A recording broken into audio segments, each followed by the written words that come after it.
Woman posts a photo of a kitten, only to realize her big mistake.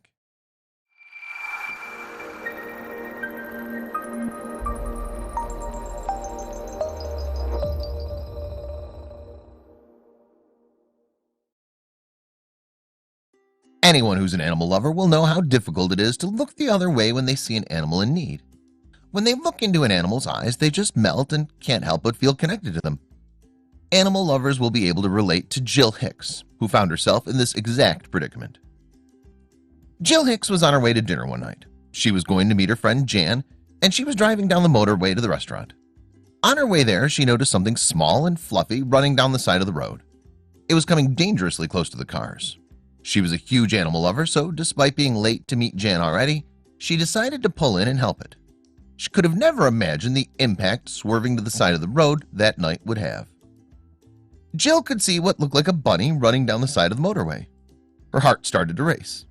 She thought of their twitchy little noses and soft little ears, and she just had to get out and help it. When she got out and ran to the bunny, she could see it clearly wasn't a bunny, but a kitten. As she picked it up and looked into its eyes, she could feel herself falling in love. She picked up her phone to text Jan that she was going to be late because of the animal in need. Jan was used to this kind of behavior with Jill. She knew what she was like. What happened when she put the kitten in the back of her car made Jill extremely anxious. When Jill put the kitten in the back of her car, she began to make it abundantly clear that she was not happy. She was leaping all over the place, clawing at the upholstery and looking completely startled. Jill started to fret. If this is what the kitten was like in the back of her car, what's it going to be like with her 3 other house pets at home? Jill was about to find out in the worst way possible. When Jill got the kitten home, she was taking no risks. She went into her garage, which was separate from the house, and made up a box for the kitten. It looked like it had tired itself out and was more willing to be calm at last. When she heard the door creak open, pandemonium ensued. Jill's dog Bob had a nose like a bloodhound, despite being a West Highland Terrier. And when he ran into the room, he could immediately smell something wasn't right. He ran up to the kitten and started howling with his hair standing rigid on his back. The kitten leaped out of the basket, hissing, and Jill had to grab her to keep her safe.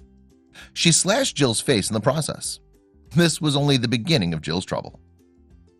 That's when Jill heard the blood-curdling and furious yapping of her Jack Russell Terrier, Mimi, coming from the door. The kitten had heard enough and launched herself onto Jill's desk where she studied. No, no, no, she thought to herself. This is where she studied for her doctorate in animal behavior, and she had her freshly bound thesis sitting on the desk.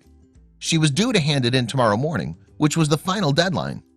Jill stood there powerless, watching what happened next. Jill stood there completely powerless, watching the kitten shred her thesis she spent so much time on, to shreds as she held off the bloodthirsty hounds. She was going to fail her entire doctorate and miss celebrating with a friend, all because of her stupid kind heart. She was absolutely furious. What she discovered in her anger was something she would never have imagined. Jill had had enough of the kitten. Despite being an animal lover, she was now set to fail her doctorate unless she could sort out a miracle before tomorrow morning at 10 a.m. Her best friend Jan was also sending her texts like, "You're such a bad friend. I wish I was a kitten, Jill." Well, guess what? Kittens won't hold your hair back as you throw up crying about your breakup with Damien. Jill felt terrible. She sent a picture of the cat to Jan.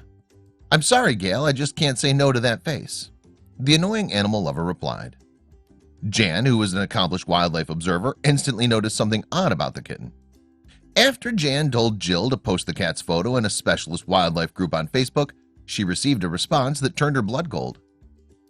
Turns out the adorable little bunny that Jill had swerved in from was in fact a baby bobcat. Yikes! Her kind heart really dropped the ball on that one. The man on the Facebook group suggested a wildlife sanctuary that dealt with wild cats like bobcats. Jill called them up, and within the hour, she was there with the kitten at the doorstep. They confirmed it was indeed a bobcat and thanked Jill for her kindness. Jill had no time to hang around and say goodbye, as she had to return to figure out what to do with her doctorate, or she was going to fail. Jill ran home and inspected her doctorate one last time. It was totally destroyed. She felt her heart sink to the pit of her stomach. She Googled doctorate binding places, and there was one open at 9 a.m. just beside her college. She arrived there at 9 a.m. and the clerk informed her it would be a 45-minute wait. Jill was cutting her hand and deadline very tightly. When she got it, She ran like her entire academic career depended on it. She had mere minutes to decide her fate. Jill got the doctorate handed in by the skin of her teeth. Her lecturer was standing at her desk watching her watch and let out an exclamation when she saw Jill.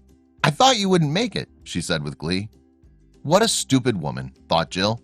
Despite uploading her soft copy more than 2 weeks previously, Professor Growney was very old-fashioned and insisted it was both the hard and soft copy be in on time, or you were not considered to have submitted anything.